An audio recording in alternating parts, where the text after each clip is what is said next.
कभी तबाह की नीयत से ना निकले। लेकिन जब अबू जहल ने हजरत फातिमा के तमाचा लगाया, रोते हुए घर आई है, मेरे हुजूर ने सैयदा की आंख में आंसू देके जमीन पे बैठ गए, बाजू फैलाए, आंख में आंसू आ गए और नबुव्वत की आंखें बरसने लगी। हुजूर ने फरमाया था, फातिमा क्या बात है, क्यों रो रही हो? जब पूरी बात बयान की, मेरे हुजूर को जलाल आ गया, गुस्सा आया। फरमाया, जाओ अबू सुफियान के पास जाओ और उनसे जाके कहो अगर वो इसका इंतकाम लेते हैं तो बताए, अगर वो नहीं लेंगे तो आज मोहम्मद खुद अपनी बेटी का इंतकाम लेके दिखा दे। अल्लाह अकबर। मेरे हुजूर नज़रीन इसकी तफसीर में फरमाते हजरत फातिमा गई अबू सुफियान के दरवाजे पे और जाने के बाद कहा, चचा मेरे वालिद ने ऐसे ऐसा कहा। दुश्मन है भी अबू सुफियान भी। जब बेटी गई तो चेहरा नहीं बिगाड़ा, यूं बाजू फैलाए और फैलाने के बाद हजरत फातिमा को गोद में उठाया, अबू जहल के दरवाजे पे लाए और लाके बाहर बुलाया और फरमाया, सैयदा बेटी फातिमा मार तमाचे। इतनी बात कही, हजरत फातिमा की आंख में आंसू आए, कहने लगी, चाचा हमारे वालिद ने बदला लेना नहीं सिखाया, माफ करना सिखाया, माफ करना सिखाया। जब इतनी बात कही, हम बदला नहीं लेंगे। हजरत अबू सुफियान आगे बढ़े, हजरत फातिमा का हाथ पकड़ा, अपने हाथ से 4 तमाचे लगा। हजरत फातिमा मुस्कुराई, कहने लगी, जाओ बेटी। हजरत फातिमा वापस आई, मेरे हुजूर ने बेटी को मुस्कुराता देखा, फिर रो दिए। मैंने कहा था ना, बाप बेटी को तकलीफ में तो दे के फिर भी रो देता और खुश देख के तब भी रो देता। फरमाया, जाओ। आ गई, मेरे हुजूर ने मुस्कुराते देखा, फिर रो दिए। अब क्या हुआ, पूरी बात बताई हजरत फातिमा ने। मेरे हुजूर ने नबुव्वत वाले हाथ उठा दिए। या अल्लाह, अबू सुफियान ने मेरी फातिमा को खुश किया है, या अल्लाह इसे उस वक्त तक मौत ना देना जब तक मोहम्मद की झोली में ना डाल दे। ये है बेटी और बाप का रिश्ता। समझ रहे मेरी बात? ये रिश्ता है बाप और बेटी का। हारिस इब्नुल अकीदा कहता है, हजरत अली अकबर के सर को संदूक में रखा और उसके बाद हजरत फातिमा हजरत सकीना आगे बढ़ी। कहती धीरे धीरे आई, आने के बाद फिर वहां पहुंची जहां पर हुसैन का सर रखा हुआ था। का उस संदूक के पास आई, बेटी बहुत खुश थी। का आज बाप के चेहरे को चूमने का मौका मिल जाएगा। फरमाती है, मैं तुमको, हारिस इब्नुल अकीदा कहता है, आई हजरत सकीना और जब आके देखा संदूक में ताला लगा था। का उन्होंने ताला लगा देखा, बस आंख में आंसू आ गए। हाथ उठा के कहती है, या अल्लाह तू जानता है 13 मुहर्रम से 27 मुहर्रम आ गई है, बेटी पैदल चलती आई है, आंख भर रात भर आंख नहीं लगी है, इसी इंतजार में चलती रही हूँ। काश किसी दिन बाप का माथा चूमने का मौका मिल जाए, काश किसी दिन बाप का चेहरा चूमने का मौका मिल जाए। ए मेरे अल्लाह, आज इसमें ताला लगा हुआ है। कब बच्ची ने जब इतना कहा है, कब मुझे डर लगने लगा। मैं सोचने लगा, सकीना कहीं मेरे लिए बद्दुआ तो नहीं कर रही है, अगर इसने बद्दुआ कर दी तो फिर तबाह कर दिया जाऊंगा। कब मैंने कान लगा के सुना तो कह रही थी, या अल्लाह जो यूसुफ के लिए ताले लगे थे वो 7 ताले थे, वहां यूसुफ थे, यहाँ तेरे महबूब की नवासी सकीना है। या अल्लाह तूने यूसुफ के लिए 7 ताले तोड़े थे, यहाँ तो 1 ताला है। या अल्लाह अपने महबूब की शहजादी सकीना के लिए ताले का तोड़ दे, ये इंतजाम कर दे, मुझे बाप का चेहरा देखना है। का इतनी बात सकीना ने रो के कही थी। कब मेरा जी चाहता था कि मैं चाबी निकाल के सकीना को दे दूं, लेकिन फिर मैंने फैसला किया, क्यों दूं चाबी सकीना को? सकीना कोई लावारिस तो नहीं है। मैं जानता हूं कि सकीना वो है कि जिसका अर्शो वाला खुदा भी वारिस है, फर्शो वाला मुस्तफा भी वारिस है।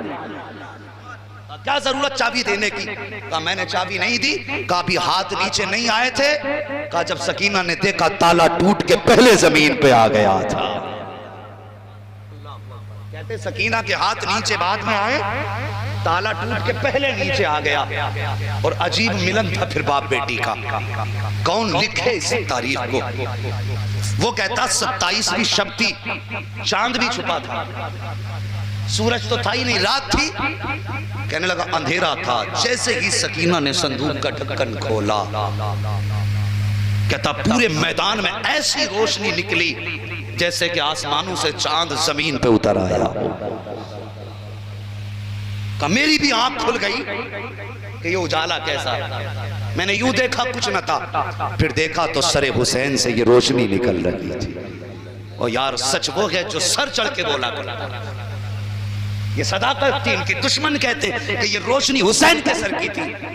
काफिर सकीना ने गोद में रखा बाप का सर, साफ किया, करने के बाद चूमा। बहुत सारी बातें हुई, अब मैं बातें इंशाल्लाह कभी फिर बताऊंगा। बच्ची ने कहा बाबा एक बार तो अपनी बेटी से बात कर लो। हारिस इब्नुल अकीदा कहता इतनी बात जब सकीना ने कही लबे हुसैन हिले और कुरान की तिलावत जारी हुई। अल्लज़ीना इज़ा असाबतहुम मुसीबा क़ालू इन्ना लिल्लाहि व इन्ना इलैहि राजिऊन। कहा बेटी परेशान ना होना, पूरे सफर में हुसैन भी साथ है, मदीने वाला मुस्तफ़ा भी साथ है। अल्लाह अल्लाह। फिर फजर का वक्त हो चुका था। हजरत सकीना ने कहा बाबा इजाजत दें, नमाज भी पढ़नी है, कुरान भी पढ़ना है। अल्लाह अकबर। ये हुसैन का घराना है, ये सफर है इनका, मगर कोई ने मजबूर ना समझना, मजबूर मत समझना। और ये सब कुछ लुटा के भी मुख्तार रहे, सब कुछ लुटा के भी मुख्तार रहे हैं। हल्ब से 12 मील पहले एक बस्ती आई। ये जब काफिला जा रहा था, अभी थके तो नहीं है, इशारा फरमा देना, जरा बोल दे या हुसैन। अभी सारे नहीं बोले, फिर सलाम ही पढ़ लिया जाए, कोई जरूरी भी तो नहीं है भाई। जरा सारे मिलके बोल देना या हुसैन। आज मैं चाहता हूँ हजरत ज़ैनब की मदीना वापसी सुना दूं आखिर में, बस जरा तवज्जो से बोल दें, जरा कह दें या हुसैन। बस गौर करें, जब हलब से 12 पहले जब ये बस्ती के पास से काफिला गुजरने लगा, एक चौराहा आया। मैं सुनाने लगा हूं कौन देता है देने को मुंह चाहिए, देने वाला है सच्चा हमारा नबी। गौर करें, 12 मील पहले एक चौराहे पे एक नाबीना शख्स खड़ा था, उसके साथ एक बच्चा था। 72 नेज़ों पे 72 सर, उनसे आगे ढोल बजते आ रहे थे। क्या बज रहे थे? ढोल बज रहे थे, आगे आगे ढोल, पीछे पीछे 72 नेज़े। बच्चा ये समझा शायद बारात आ रही है, और नए कपड़े थे, जश्न था फतह का इन लोगों में। बच्चे ने अपने बाप से कहा अब्बा लगता है बारात आ रही है। बूढ़ा कहने लगा बेटे जब दूल्हा पास में आ जाए तो बता देना, तभी भीख मांगे। बच्चे ने कहा ठीक है। ढोल बजते बजते लोग आगे गुजरे, बच्चा दूल्हा की तलाश में था। क्या देखा? 72 नेज़ों पे 72 सर। जैसी बच्चे की नजर पड़ी, अपना होश खो बैठा। बच्चा देखा तो देखता ही रह गया, और फिर अजीब मंजर था यार, 72 नेज़ों पे 72 सर समझ में आए, लेकिन जब 6 माह के असगर का सर देखा तो फिर बच्चा फैसला ना कर सका, सर पकड़ के बैठ गया। सोचने लगा या अल्लाह, बड़ों की खता तो समझ में आती है, इस बच्चे ने क्या बिगाड़ा होगा, जिसके मुंह से दूध निकलना चाहिए था उसके मुंह से खून बह रहा है। का ये सोच के बच्चा चुप खड़ा रह गया। काफिला गुजरता गया, 72 नेज़े गुजरते गए, 72 सर भी गुजरते गए। आखिर में फिर कैदियों की बारी आई है। सबसे आगे इमाम ज़ैनुल आबिदीन थे, उनके पीछे सैयदा ज़ैनब की सवारी है। अल्लाहु अकबर। जब नूरी लोगों के हाथों में इसने जंजीरें देखी, गोली मार के धोखे से ये कहना चाहता था बाबा मंजर अजीब है, लेकिन बूढ़ा ये समझा शायद दूल्हा की सवारी आ गई है, इसलिए बच्चे ने इशारा किया है। बूढ़े ने जैसी इस कोनी का इशारा महसूस किया, उसके बाद बूढ़े ने हाथ उठा के कहा था ओ जाने वालों, अली की खैरात दो, नबी की खैरात दो। इतना सुनना था, हजरत ज़ैनब की आंख में आंसू आ जाते हैं। आज कई दिन के बाद परदेश में किसी ने अली का नाम ले दिया था, किसी ने नबी का नाम ले दिया था। हजरत ज़ैनब की आंखें बरसने लग जाती हैं। फरमाती अम्मा फिजा का क्या बात है, कब जरा इससे कहो, एक बार और मेरे बाबा और नाना का नाम ले थे। फिर से कहा जरा और मांग, किसके नाम से मांगता है? सवाली ने कहा था अली की खैरात तो, नबी की खैरात तो। आपने कहा फिर बोल। उसने 3 मर्तबा कहा अली की खैरात तो, नबी की खैरात तो। अल्लाहु अकबर। इतनी बात कही थी। हजरत ज़ैनब कहती है फिजा अम्मा जरा पूछो इससे क्या ये अली को जानता है? उसने कहा हाँ मैंने अली का जमाना देखा है, उनका दौर देखा है, उनको तो नहीं देखा, अलबत्ता मैंने उनकी आवाज सुनी है, उनके लहजे को पहचानता हूँ। उसके बाद हजरत ज़ैनब ने बच्चे को बुलाया, बुला के कहा था बेटे बता तो सही क्या करते हो? कहा हमारा पेशा है बाप दादाई, हम भीख मांगा करते हैं। आप फरमाती हैं सुन, सबसे पीछे जो सवारी आ रही है उस पर सबसे छोटी कैदी बैठी हुई है, उस कैदी का नाम सकीना है। उसकी सवारी के पिछले कदमों के निशान की मिट्टी हटा लेना, तुम्हारी जरूरत पूरी हो जाएगी। ये कह के सैयदा ज़ैनब आगे बढ़ गई। बच्चे ने बूढ़े का हाथ पकड़ा है और वहां लाया है जहां से हजरत सकीना की सवारी गुजर रही थी। उसने पिछले कदमों कदमों के निशान की मिट्टी हटाई है। जैसी मिट्टी हटाई है बच्चे की आंखें हैरत ज़दा रह जाती हैं। क्या देखता है? ऊपर की मिट्टी हटाई, नीचे से सोना निकल आ रहा है। सोना निकल आया है। बच्चे ने चीख के कहा था बाबा काम बन गया है। कहा क्या हुआ है? कहा ये जो कैदी गुजर के गई है इसने बताया था कि सवारी के पिछले कदमों के पीछे से मिट्टी हटा लेना। कब मिट्टी हटाई है तो सोना निकल आया है। अब भीख मांगने की जरूरत नहीं है। बूढ़े ने कहा था बेटे अब सोने को छोड़ दे, वहां ले चल जहां वो कैदी गई है। कहा किस लिए? कहा तू नहीं जानता है ये जो गुजर के गई है ये कोई और नहीं है, या तो अली की बेटी गई है या फिर इस रास्ते से नबी की बेटी गुजर के गई। अगर किसी को नारा याद हो तो नारा लगा दो अल्लाह के बंदो। हद कर दी भाई।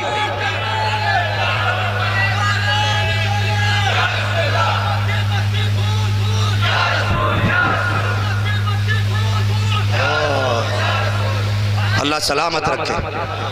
लगाओ लगाओ नारा लगाओ भाई, पूरा करो नारा।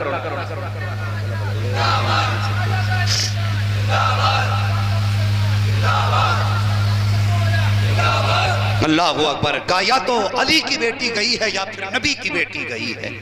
बच्चे ने सोना तो छोड़ दिया और वहां पहुंचा जहां सैयदा ज़ैनब थी। बूढ़े ने जाके कहा बेटी कौन है? सैयदा ज़ैनब ने कहा तुमने तो अली को देखा है। इतनी बात कही कसम से बूढ़ा कदमों पे गिर गया। कहने लगा लहजा बता रहा कि अली की बेटी आई है। मैंने अली का भी लहजा सुना। अल्लाह अकबर। काफिला चलता रहा। रास्ते में काफी इम्तिहानात हुए, काफी मुसीबतों का सामना किया और फिर आखिरकार ये काफिला करबला से कितने मुहर्रम को चला था? अल्लाह सलामत रखे। जवानों तुम्हारी जिंदगी हो माशाअल्लाह। कितनी तारीख को? 13 मुहर्रम को चला था। मुहर्रम गुजर गया, सफर गुजर गया, रबीउल अव्वल गुजर गया, रबीउल सानी, जमादुल उला, जमादुल उखरा, रजब, शाबान, आ गया रमजान। जब ये काफिला मदीना शरीफ पहुंचा तो रमजान की 27 तारीख थी। कितनी? जरा जोड़ के देखो कितने महीने बनते हैं? 27 रमजान तक, 13 मुहर्रम से लेके 27 तक बनते हैं तकरीबन 9 महीने। कितने? 9 महीने। जरा ख्याल करो जब इस सफर की मसाफत जोड़ी गई, जिस तरह से जैसे जैसे ये सफर कराए गए थे, एक दो जगह चूंकि बगावत हो गई थी सरों को देख करके, तो इन्होंने रास्ते बंद कर दिए थे, शहरों के जंगलों से घुमा के निकाला था। हाँ, तो जब वो मसाफत जोड़ी गई, जिन रास्तों से अली की बेटी गुजर के आई थी, तो पूरी मसाफत 9 महीने की 5600 मील बनती है। कितनी? हाँ, 5600 मील। 9 महीने सफर किया, पैदल सफर किया, 5600 मील सफर किया। और जानते हो सफर करके भी आई हैं, कुरान पढ़ती भी आई हैं। जब अली की बेटी मदीना पहुंची थी, आपने 9 महीने में 72 कुरान मुकम्मल कर दिए थे। हाँ, हजरत ज़ैनब ने कितने कुरान मुकम्मल किए? 72 कुरान मुकम्मल किए। पहुंची मुस्तफा के मदीने, सामने हुजूर का मजार नजर आया। बुलाया सज्जाद जी, फूफी का ये सामने क्या है? कहने लगे फूफी आपको भी तो पता है। कि मुझे तो पता, लेकिन तुम बताओ। कहने लगे ये नाना का मजार है। आपने हाथ पकड़ा इमाम सज्जाद का, रुख किया करबला की तरफ। कहने लगी हुसैन, मैंने आपकी अमानत को मदीने पहुंचा दिया है। और उसके बाद फरमाया सज्जाद जी का जाओ तुम घर वालों को लेके घर पहुंचो, मैं नाना को कुरान सुना के आते हैं। अब देखिए जो मैं बात करने लगा हूं, हमारी माँ बहनें भी बैठी हुई हैं और मर्द भी बैठे हैं, जवान हज़रात भी बैठे हैं। घर में पर्दे की तलकीन करो। इतना सब कुछ हुआ, लेकिन सैयदा ज़ैनब का किसी ने नाखून तक नहीं देखा। जब आप करबला से मदीने आई हैं, सर से लेके पैरों तक बुर्का था। हुजूर के मजार पे आई, हजरत फिजा साथ थी, आके कुरान की तिलावत शुरू कर दी। कुरान पढ़ना शुरू किया, पहला पारा मुकम्मल किया, दूसरा पारा आया, पढ़ते पढ़ते इस आयत करीमा पे पहुंची, अल्लज़ीना इज़ा असाबतहुम मुसीबा क़ालू इन्ना लिल्लाहि व इन्ना इलैहि राजिऊन। मुस्तफ़ा की कब्र अनवर हिलने लग गई। हज़रत फ़िज़्ज़ा ने यूं हाथ रखा, कहने लगी ज़ैनब बस कर, देखती नहीं नबी की कब्र अनवर हिलने लग गई है। और लोग कहते हैं क्या फ़र्क पड़ता है ज़ैनब के रोने से, ये उलमा बैठे हैं, इनसे पूछिए। अल्लामा जामी ने चंद शेर नात के लिखे थे और हुजूर को सुनाने चले थे। ये नियत थी कि हुजूर को जाके सुनाएंगे। मेरे हुजूर ने हाकिम वक्त के ख्वाब में आके कहा था मेरा जामी आ रहा है, उसे मदीने से पहले पहले पकड़ के कैद कर दो, इसलिए कि अगर वो मेरे मज़ार पे आ गया तो मुझे कब्र से निकल के उससे मुसाफा करना पड़ जाए। तो यार जामी आए तो नबी कब्र से निकलने के लिए तैयार हो, और बेटी आए तो फिर नबी को पता ना हो, ये कैसे हो सकता है? समझ रहे ना मेरी बात? अगर गलत हो तो खड़े होके कह देना। जामी का दर्द नबी जानते हैं, ज़ैनब का दर्द नहीं जानते थे।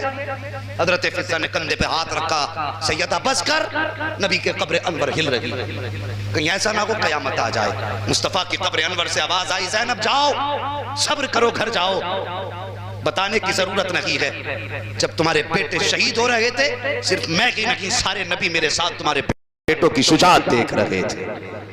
अल्लाहू अकबर। घर आई, बहन बहन थी। जानते हो सैयदा ज़ैनब वो हैं जिनके 18 भाई थे। कितने? 18 भाइयों की बहन है सैयदा ज़ैनब, और सबके दरवाजे लाइन से हैं। आज जब ज़ैनब आई है ना तो कोई भाई बाकी नहीं बचा, सबके दरवाजों पे ताले थे। सबसे पहले आप अपने भाइयों के दरवाजे पे आई हैं। आते आते गाजी अब्बास का दरवाजा आया, चीख निकल गई सैयदा ज़ैनब की। कहने लगे गाजी ये वही चौखट है जहां मैं 27 रमजान को पहले भी आती रही हूँ, लेकिन आज से पहले ईद के लिए आती थी सलाम करने के लिए। पहले पहले ईद किया करती, ईद का सलाम करती थी। गाजी तुम मेरे वो भाई थे जो सारे भाइयों के घर से ईदी लेके मेरे दरवाजे पे पहुंचाया करते थे। आज दरवाजों पे ताले लगे हैं। अल्लाह अकबर। आपने सर से लेके पैरों तक पर्दा कर रखा है। फिर उसके बाद आप अपने घर के लिए घर की तरफ चली हैं। जब घर की तरफ चली, जरा देखो सैयदा का पर्दा, आपने सर से लेके पैरों तक पर्दा कर रखा है। जब घर से गई थी तो शोहर ने कहा था मेरी बीवी जा रही हो, अपने बच्चों को साथ लेके चली जाओ, बेटियां घर छोड़ दो, बेटे साथ ले जाओ, इसलिए कि बेटे तुम्हारे बगैर रुकते नहीं है। लेकिन आज जब बेटों के बगैर ज़ैनब आ रही है तो हिम्मत जवाब दे गई है, घर में कदम रखने की ताकत नहीं है। आज जब घर से गई थी, करबला शरीफ के लिए रवाना हुई थी, बेटियों से कहा था बेटी 2 काम हमेशा याद रखना। बच्चियों ने कहा था अम्मी कौन सी बात? का दरवाजे पे फकीर आ जाए तो भीख देने में जल्दी करना, दूसरी बात कभी कुरान की तिलावत न छोड़ देना। ये 2 बातें बेटी से कह के गई थी। अल्लाह अकबर। आज ज़ैनब अकेली आई है, अपने दरवाजा जब आया है हिम्मत जवाब दे गई है, अपने दरवाजे पे पहुंची है, कुरान की तिलावत की आवाज आ जाती है, कहती है कुरान की तिलावत को सुना, अपने दरवाजे पे बैठ जाती है। कुरान की तिलावत सुनने के बाद आपकी जबान से जुमला निकला अल्हम्दुलिल्लाह। जैसी आपने इतना कहा है, ये आवाज बच्चियों के कानों से अंदर टकराई है। बड़ी बहन ने छोटी बहन से कहा था देख लगता है दरवाजे पे भिखारन आई हुई है। माँ कह के गई थी अगर दरवाजे पे सवाल आ जाए तो भीख देने में जल्दी ना करना। ले जल्दी से 2 दिरहम दिए हैं बेट बहन ने, कहा जल्दी कर, दरवाजे पे भिखारन बैठी है, ये दिरहम दे के आ जा। छोटी बेटी आई है, आने के बाद किवाड़ खोले हैं, पर्दे की आड़ से हाथ निकाल के कहा था ले सवालन जल्दी ले और सफर शुरू कर दे।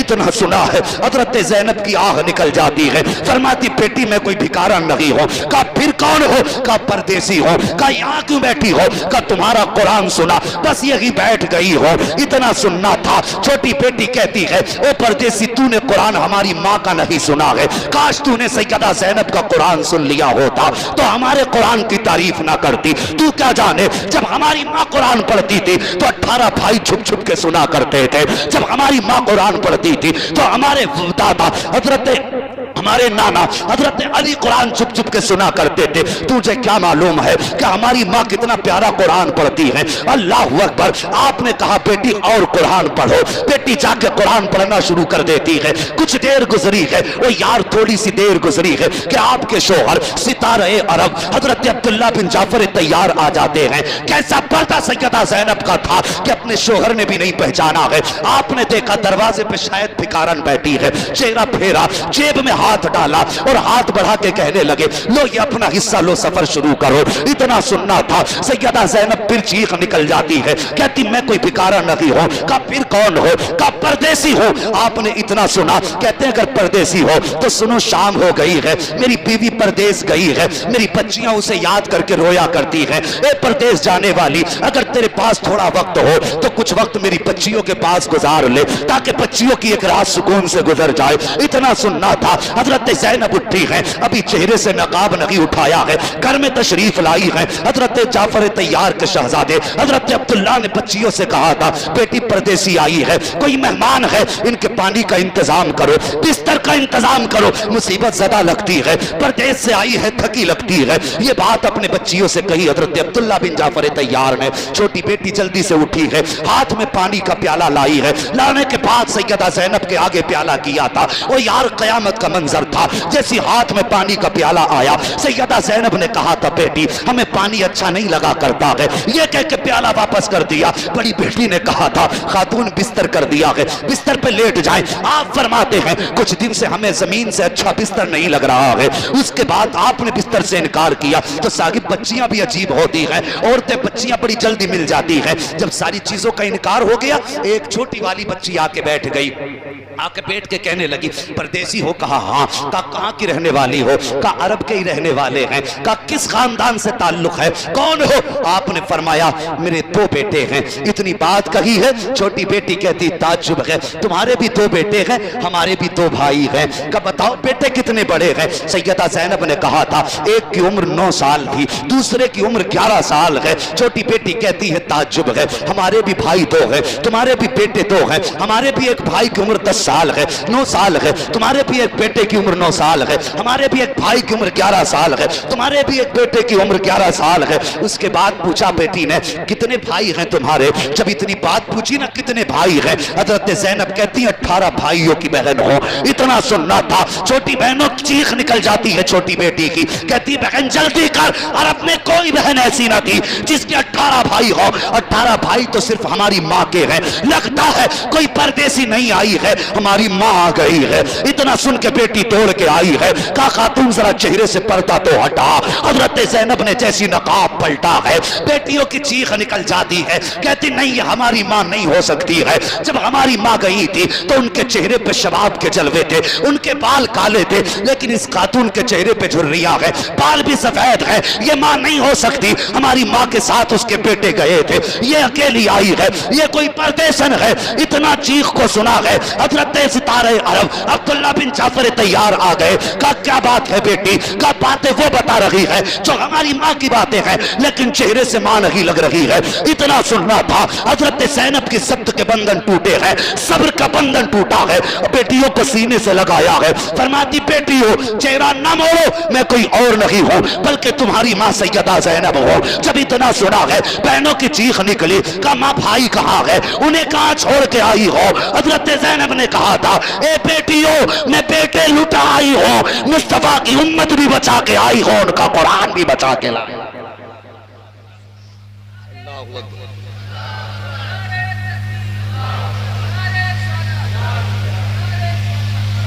बचा के कूफे से आबिद को लेके आई है, कमर पे पारे इमामत उठा के लाई है। अली की बेटी को झुककर सलाम कर इस्लाम, तेरी अमानतें घर तक बचा के लाई है। राकीन कमेटी और जलसे में आने वालों सुनने वालों, अल्लाह तुम्हारी नस्लों को आबाद रखे और सबको करबला वालों की खैरात अता फरमाए। और खुदा की कसम ये नसीबों की बात है, उनके नाम की महफिल सजा के बैठे हैं, वरना दुनिया में कितने पड़े हैं कहने को मुसलमान हैं, लेकिन नबी के शहजादों का प्यार दिल में नहीं है। अहद कर लो, सिर्फ मुहर्रम के दिनों में नहीं, जब तक जिंदा रहेंगे अपनी बच्चियों को सैयदा ज़ैनब की कहानी सुनाएंगे। हाँ ये ज़ैनब वो हैं, जरा गौर करना मेरी बात पे, बस मैं बात खत्म करने लगा हूँ। दीन इस्लाम की जिम्मेदारी करबला तक हुसैन के कांधे पे रही, और फिर करबला से मदीने तक दीन की जिम्मेदारी सैयदा ज़ैनब के कांधे पे रही है। हाँ इन्होंने दीन को मदीने तक पहुँचाया है। और सुनो, यजीद के 12 बेटे थे, हुसैन का तो एक ही था। एक रिवायत में यजीद के 14 बेटे थे, हुसैन का सिर्फ एक था। जिसके 14 थे, आज कोई दुनिया में तुम्हें इब्ने यजीद कहने वाला नहीं मिलेगा।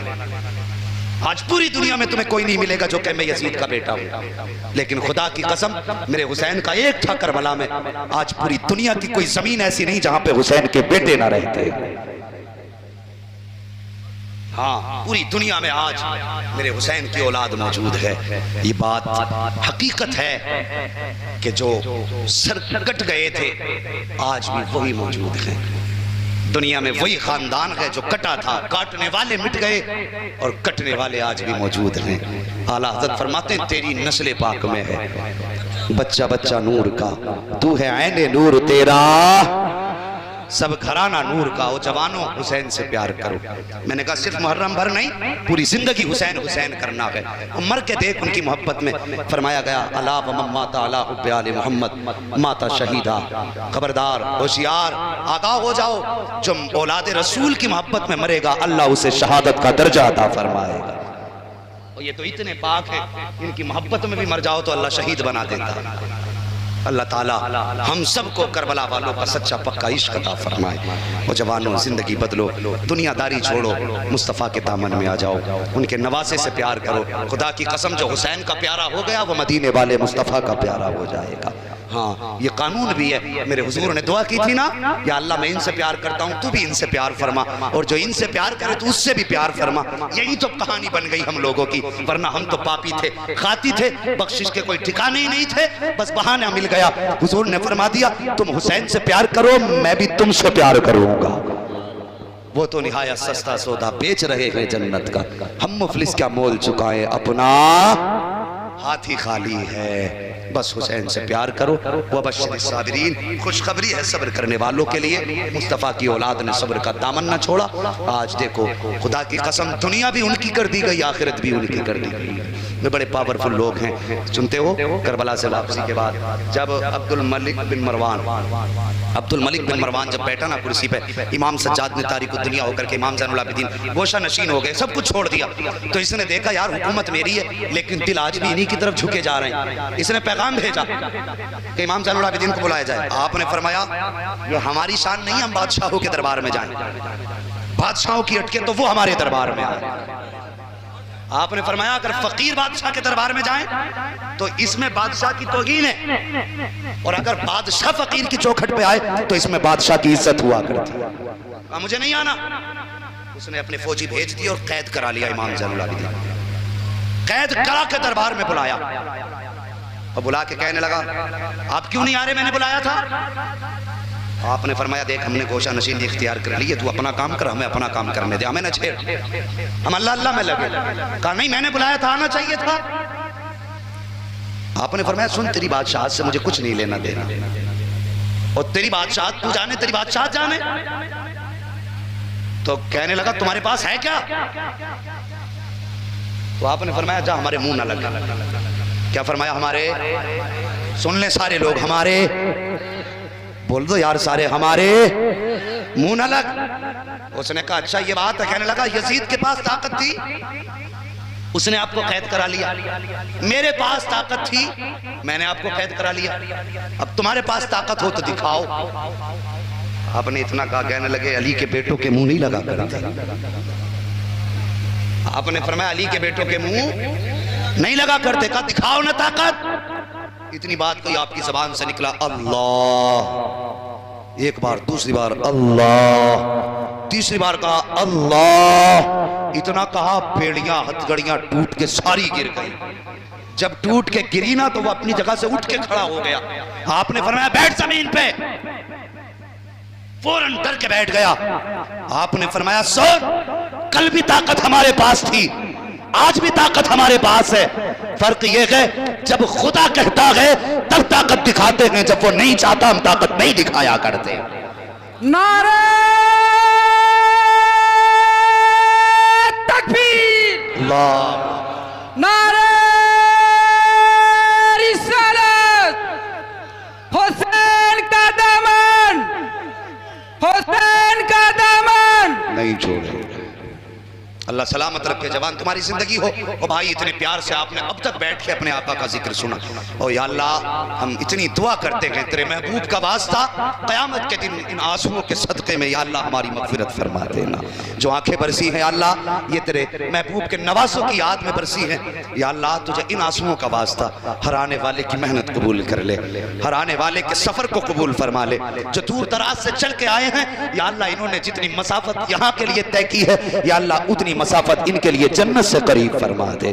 बस फरमाया गया वबश्शिर साबिरीन, खुशखबरी है सब्र करने वालों के लिए। और लोगों सब्र का दामन न छोड़ना, अपनों को रूठने न देना, रिश्तों की कदर करना, बहनों को राजी रखना, माँ बाप की इज्जत करना। अभी कलाम पढ़ा था हमारे अब्दुल भाई, हाँ उन्होंने पढ़ा था माँ के ताल्लुक से। हर जवान उठ के हाथ उठा रहा था। और यार भले जलसे में हाथ कम उठाया कर, लेकिन घर माँ बाप के नाज ज्यादा उठा लिया कर।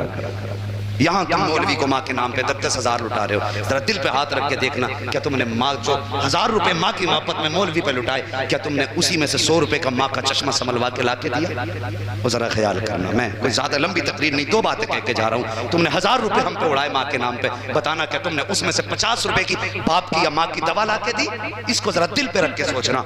अगर तुम माँ बाप पे भी खर्च करते हो तो तुम्हारे हर जगह का खर्चा कबूल है, और अगर माँ बाप पे खर्च नहीं करते ना तो फिर तुम एक मौलवी क्या जाके सारा पैसा गुंबद खजरा पे लगा के आ जाओ, अल्लाह को वो खर्च भी कबूल नहीं है। अल्लाह कबूल बाद में करेगा, पहले घर माँ पे लगाओ, बाद में निकल के मस्जिदों में लगाया करेंगे इंशाअल्लाह। ऐसे किसी की माँ को औलाद से शिकवा ना हो, अल्लाह सबकी माओं को सलामत रखे।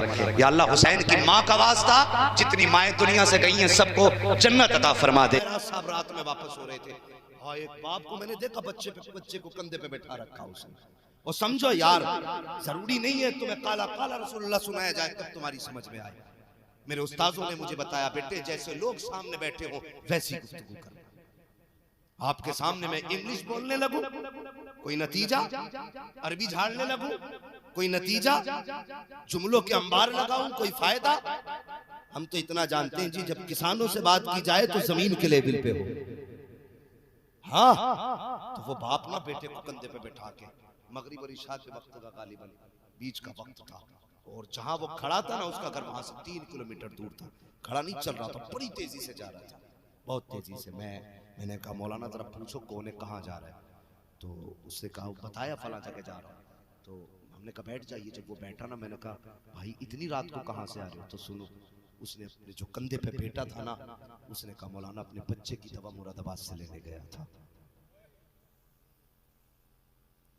यार सोचो, कहने लगा बच्चे की दवा मुरादाबाद से लेने गया था। डॉक्टर हर दिन 6 बजे बैठता, आज 7 बजे बैठा, देर हो गई। मैंने कहा पैदल ही जाते? उसने कहा जब कोई गाड़ी नहीं तो पैदल ही जाना था। ओ यार खुदा की कसम सलाम करो यार बाप को, सुबह उठ के यार पैर चूम लिया करो, पैर चूम लिया करो।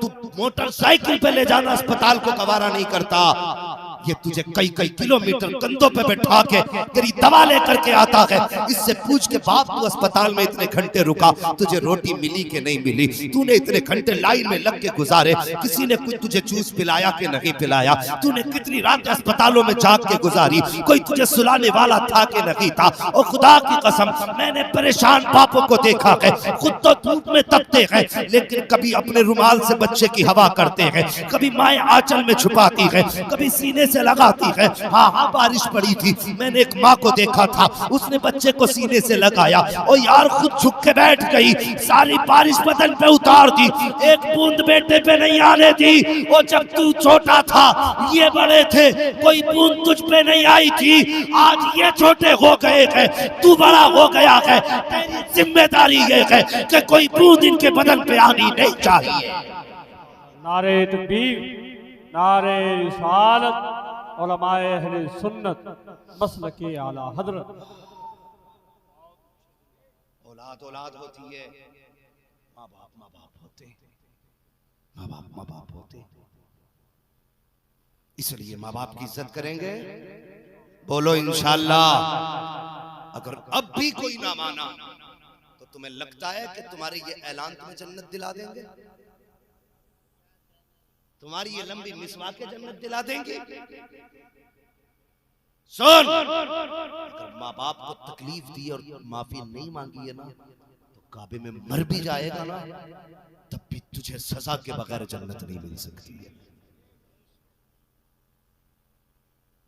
बिला वजह में मां के कदमों के नीचे जन्नत नहीं है, बिला वजह बाप जन्नत का दरवाजा नहीं।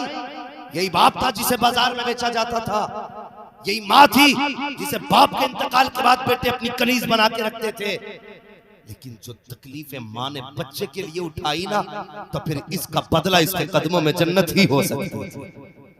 जो दुख बाप ने बेटे के लिए उठाए, फिर बाप को जन्नत का दरवाजा ही होना था। मेरे हुजूर ने ऐलान कर दिया, तुम ऐसे तो खिदमत नहीं करोगे, लो सर्टिफिकेट दे के जा रहा हूं, जिसने माँ बाप को राजी कर लिया उसने खुदाए पाक को राजी कर लिया। ये इनकी कुर्बानियां हैं, इसलिए बाप की भी इज्जत करनी है। औलाद बाप की मेहनतों को समझना, इनकी कुर्बानियां बचपन की होती, जवानी की नहीं। बचपन में दुख उठाए होते, तुम्हारी एक एक खांसी पे जागने वाले, तुम्हारी मैंने ये तो देखा है कि जवान बेटे की लाश उठा करके बाप की कमर टूट गई, लेकिन कभी ये नहीं देखा कि बाप की लाश उठा के बेटे की कमर टूटी है। कभी नहीं कहा जिस दिन से बाप गया है कमर टूट गई। लोग बताते हैं जिस दिन से बेटा गया ये बूढ़ा हो गया, जिस दिन से बेटे का जनाजा उठाया है उस दिन से सीधा ही नहीं हुआ। हाँ, तुम क्या जानो बाप को औलाद कितनी प्यारी होती है। अगर बेटे चले जाते हैं ना तो जवानी में बापों पे सफेदी छा जाती है, जवानी में बापों पे सफेदी छा जाती है। ये औलाद का प्यार है बाप से। इसलिए मेरी गुजारिश है जवानों, अपने माँ बाप की इज्जत करना, माँ बाप से प्यार करना। और जिसके भी बच्चे बचपन में चले गए हैं दिल थोड़ा ना करना। अगर याद आए तो समझ लेना वो अकेला नहीं है, वो अल्लाह के खलील के पास हमारे चेहरे देख करके कलेजों को ठंडा कर रहा है। अल्लाह ने बच्चों को तन्हा नहीं छोड़ा है, उन्हें मरने के बाद भी बाप का चेहरा दे दिया, बाप का चेहरा दे दिया है। हर बेटे को खलील के चेहरे में बाप का चेहरा नजर आता है। और खुदा की कसम यहां तक फरमाया गया, जो आदतें बाप की थी बेटे के लिए, वो सारी आदतें अल्लाह के खलील में बच्चे को नजर आती है। उसे लगता ही नहीं है मैं बाप छोड़ के आया हूं, बल्कि उसे लगता है जैसे पहले बाप के साथ रहता था उसी बाप के साथ आज रह रहा। तो दिल थोड़ा नहीं करेंगे, रब की नाशुक्री नहीं करेंगे। बस इंतजार करो उस दिन का जब नफ्सी नफ्सी का आलम होगा, कोई अमल काम नहीं आएगा। उस दिन खुदा की कसम ये जन्नती परिंदे काम आएंगे, ये जन्नती परिंदे काम आएंगे, ये जन्नते परिंदे काम आएंगे। इंशाअल्लाह करेंगे माँ बाप की इज्जत। हाँ, मैं देखता हूँ ना, कभी कहते हैं यार मौलाना जरा अम्मा की शान बयान कर दो, अम्मा की शान बयान करने लगो 100 रुपए देते हैं।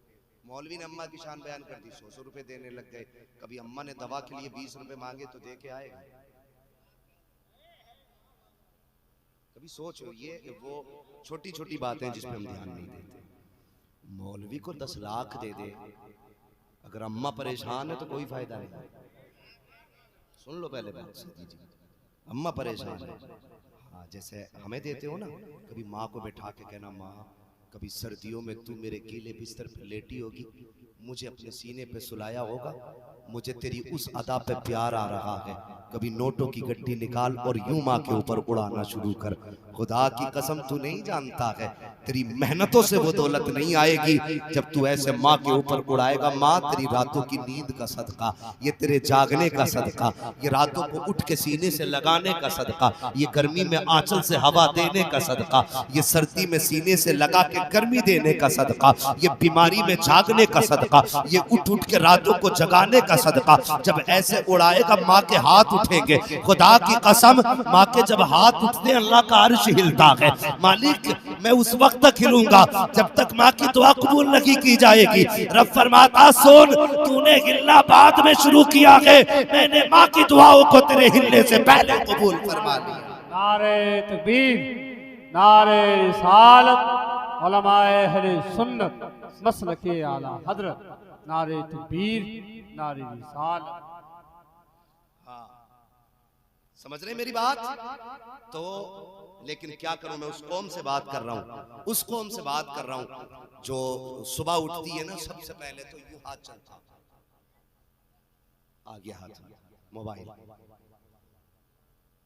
पहले व्हाट्सएप चेक करेगा, उसके बाद मिस कॉल चेक करेगा, ठीक है, फिर अगर जरूरी जवाब देने के होंगे तो देगा, और अगर कुछ भी नहीं तो वीडियो देखने बैठ जाएगा।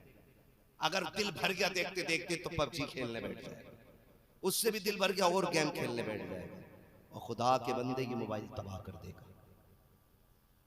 सुबह जब तक बाहर जाना था मोबाइल चलाते रहे, जब तक जाना था मोबाइल चलाते रहे, काम करके आए फिर मोबाइल हाथ में था।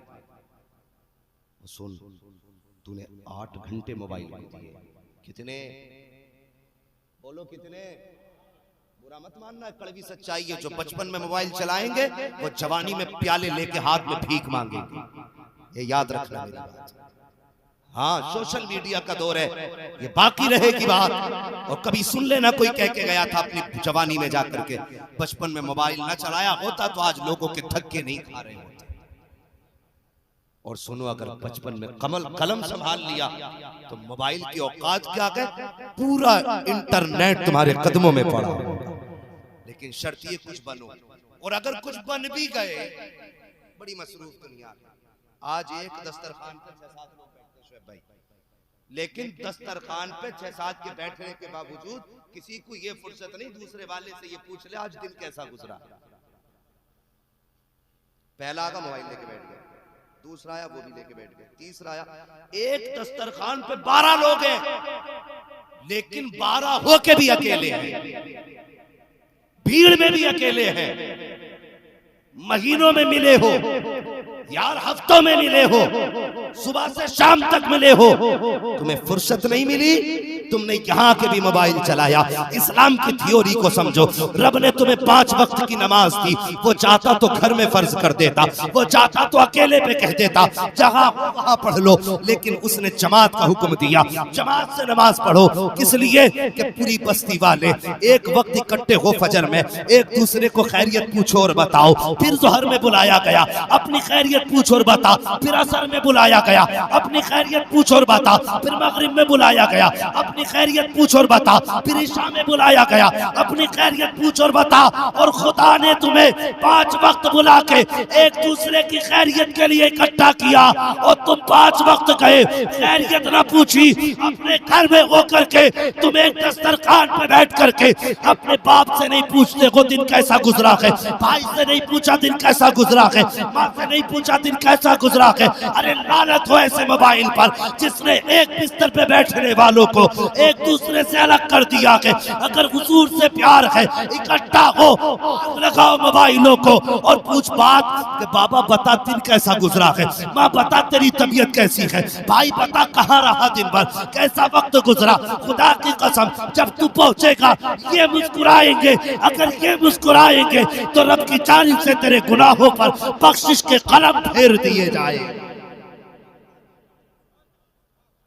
हमारी कौम का एक महफिल में बैठ के भी अकेले, हाँ महफिल में बैठ के भी अकेले रह गए। ये दूरियां इस मोबाइल में, समझ रहे मेरी बात? खुदा के वास्ते एक बात कह दूं, आखिरी बात, दौलत से ज्यादा अहम परिवार होता है। दौलत जाए तो जाए, परिवार न टूटने पाए, ये याद रखना। आज सबको हमाहमी पड़ी है ना, सबको मैं की बीमारी है, मैं यूं निकल जाऊं, मैं इससे आगे निकल जाऊं, मैं अपने भाई से आगे निकल जाऊं। तेरे पास दौलत होगी, अगर कांधे से कांधा लगाने वाला भाई नहीं होगा ना, तो तुझसे बड़ा कम नसीब कोई नहीं होगा। किसे पीछे छोड़ के जा रहा है? ये तेरी ताकत है, तेरी पावर है, ये इन्हें छोटा करना चाहता तू? खुदा की कसम, दौलत गई तो फिर आ जाएगी, परिवार गया तो फिर नहीं आएगा। इसलिए परिवार की इज्जत करें, परिवार की कदर करें। पैसा ही सब कुछ नहीं है, पैसा बहुत कुछ है लेकिन सब कुछ नहीं। बहुत कुछ है, बहुत कुछ कैसे? आज बीमारियों का इलाज पैसे से, सबसे बड़ी बात कर लूं, मदीना जाने का टिकट पैसे से। पैसा बहुत कुछ है लेकिन सब कुछ नहीं, लेकिन परिवार सब कुछ होता है।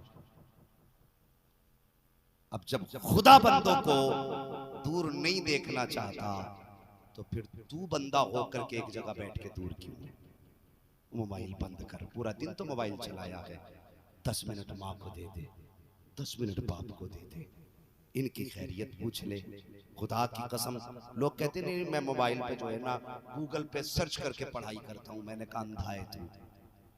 खुदा की कसम, जो इल्म तुझे माँ बाप के माथे की लकीरें दे सकती है वो दुनिया का कोई गूगल मास्टर तुझे नहीं दे सकता, नहीं दे सकता। कामयाब बनना है इनके कदमों में। तू 6 घंटे इंटरनेट को देता है ना, सिर्फ 20 मिनट माँ बाप को दे दिया कर। 20 मिनट इनके पैरों में बैठ, थोड़ी देर तलवे दबा। ये मोहताज नहीं है तेरी खिदमत के, बस तू पैर दबाएगा, 2 मिनट के बाद बाप कहेगा बेटे छोड़, थका आया है, जा लेट जा। तू उठ के चलेगा ना, इधर बाप के हाथ उठ जाएंगे, अब्बा कहेंगे, माँ कहेगी अल्लाह जो मेरे बेटे को मेहनत से न मिला, मेरे बेटे को मेरी दुआओं से दे दे। खुदा की कसम, वो तुझे सब कुछ दे दिया जाएगा जिसकी तू तलाश है। तो मोबाइल का इस्तेमाल बंद करो जवानों। सबसे पीछे तालीम में हम हैं, सबसे घटिया हम हैं, इस वक्त सबसे जलील हम हैं, इसलिए कि हमारी जवान नस्ल बर्बाद हो चुकी है।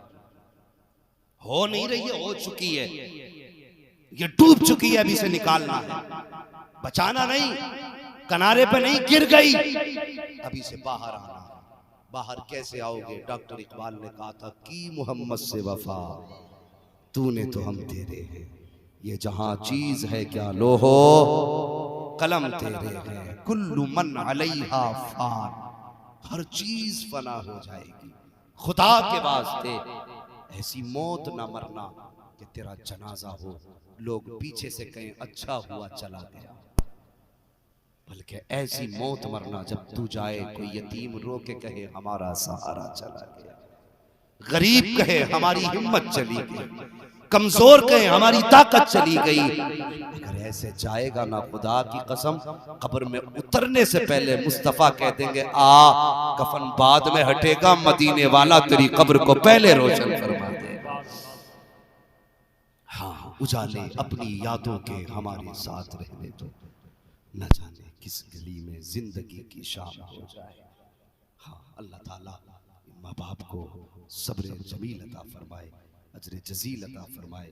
भाई तंजीम साहब आपने बुलाया, हम आए, यकीनन जितनी मोहब्बतें आपके लहजे में थी उससे कहीं ज्यादा मोहब्बतें मुझे इस मजमे में नजर आई हैं। अल्लाह सबको सलामत रखे।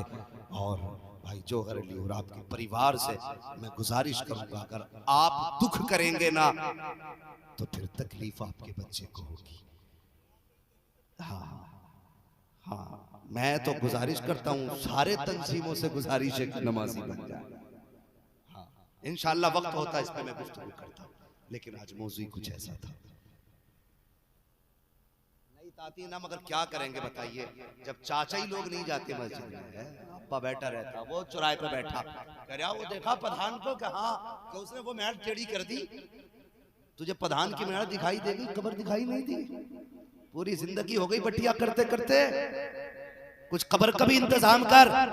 बता, जब अब्बा टांगे फैला के सोगा, बेटा नमाजी कहां से बनेगा? मुझे बताओ ना, अब्बा पे भी लाजिम है नमाजी बने। अगर अब्बा फजर में उठेगा तो बेटा सलात के वक्त उठ जाएगा, अब्बा अगर सर्दी में जाएगा बेटा धूप निकलने पे जाएगा, अगर बाप नमाजी होगा बेटा खुद ब खुद नमाजी होगा। लेकिन मिजाज अलग है, अब्बा चाहता मैं सट्टा लगाऊं बेटा नमाजी बन जाए, मैं बटिया काटूं बेटा तस्बीह पढ़े। तो बेटों से गुजारिश है, अब्बा नमाजी नहीं है तो हाथ पकड़ के उन्हें जब मस्जिद में लेके जाओ। कोई चाहेगा मेरा बताओ यार, डर क्यों रहे हो? अभी बात कोई चाहेगा मेरा अब्बा दोज़ख में जाए? नहीं, मुझे तो मेरा अब्बा बड़ा प्यारा है यार। मैं तो कहता हूँ मालिक, अगर जन्नत में जाने की बात हो तो मेरी नेकियां भी मेरे बाप को लग जाए।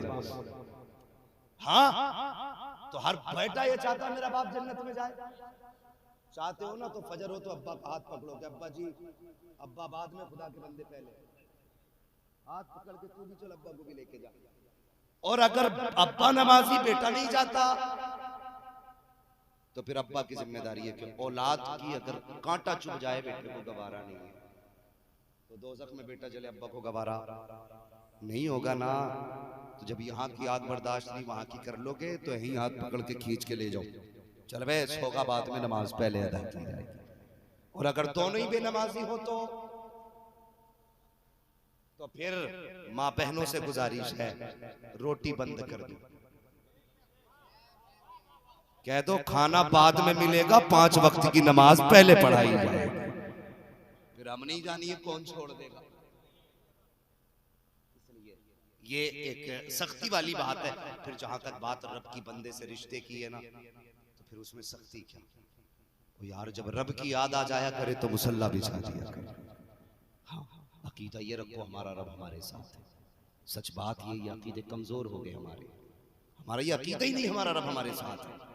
कोई अगर केस लग जाना मंत्री को फोन लगाओ, उसकी पूंछ वहां तक है, इसकी पूंछ जहां तक है ना, जहां तक होगी खुदा की कसम होता वही है जो रब चाहता है।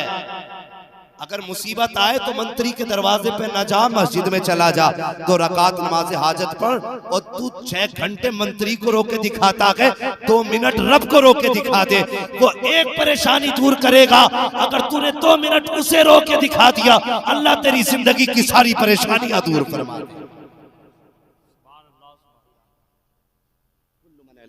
सबको फना हो जाना है, सबको मरना है। मौला करीम हम सबको ईमान की मौत नसीब फरमाए, इज्जत की मौत नसीब फरमाए, और मालिक हम में से उस वक्त किसी को उस वक्त तक मौत न दे जब तक मुस्तफ़ा का मदीना ना दिखा दे। बस जो हुए अगलात उनको माफ फरमाए रब्बे कायनात। जिंदगी ने दिया सी, फिर होगी मुलाकात, चमन रहा फूल खिलेंगे, जिंदगी रही फिर मिलेंगे। मुसाफिर हैं हम भी, मुसाफिर हो तुम भी, किसी मोड़ पर फिर मुलाकात होगी। सारे लोग कलमा शरीफ पढ़ लीजिए।